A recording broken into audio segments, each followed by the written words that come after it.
ಬಂಧುಗಳೇ ನಮಸ್ತೆ, welcome to one stop one solution. ನಾನು ಇವತ್ತು ನಿಮಗೆ ಚಿಕ್ಕ ಕಥೆಯನ್ನು ಹೇಳೋಕ್ಕೆ ಇಷ್ಟಪಡ್ತೀನಿ. ಅದೇನಪ್ಪ ಅಂತಂದರೆ, ನಾನು 2 ಹಕ್ಕಿಗಳನ್ನು ತಂದಿದ್ದೆ. ಆ 2 ಹಕ್ಕಿಗಳು ನನಗೊಂದು ಇಷ್ಟ ಆಗಿರೋದು, ಮತ್ತೊಂದು ನನಗೆ ಇಷ್ಟ ಆಗದೇ ಇರೋದು.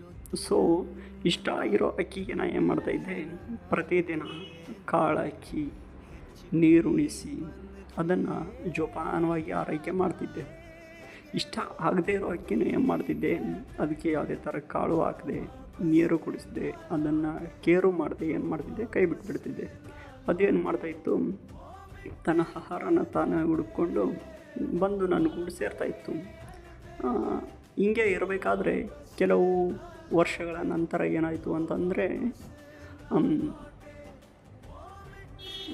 ಆಕ್ರಮಣಕಾರಿ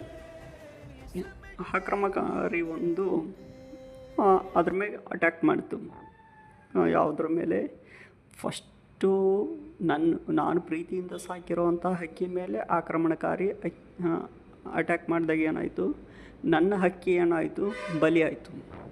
ತದನಂತರದಲ್ಲಿ ಏನಾಯಿತು, ನನಗೆ ಇಷ್ಟ ಇಲ್ಲದಿರೋ ಅಕ್ಕಿ ಮೇಲೆ ಆಕ್ರಮಣ ಮಾಡಿದಾಗ ಅದೇನಾಯಿತು, ಸಡನ್ನಾಗಿ ಹಾರಿ ಹೋಗಿಬಿಡ್ತು. ಸೊ ಇದರ ಮಾತಿನ ಅರ್ಥ ಏನಪ್ಪ ಅಂತಂದರೆ, ಕೆಲವು ಯೋಜನೆಗಳಿಂದ ನಮ್ಮನ್ನು ಪ್ರೀತಿಯ ಹಕ್ಕಿ ಥರ ನೋಡ್ಕೊಳ್ತಾ ಇದ್ದಾರೆ, ಬಟ್ ಮುಂದೆ ಒಂದು ದಿನ ನಾವು ದುಡಿಯೋದೇ ಕಳ್ಕೊಳ್ತೀವಿ ಅನ್ನೋ ಭಯಕ್ಕೆ.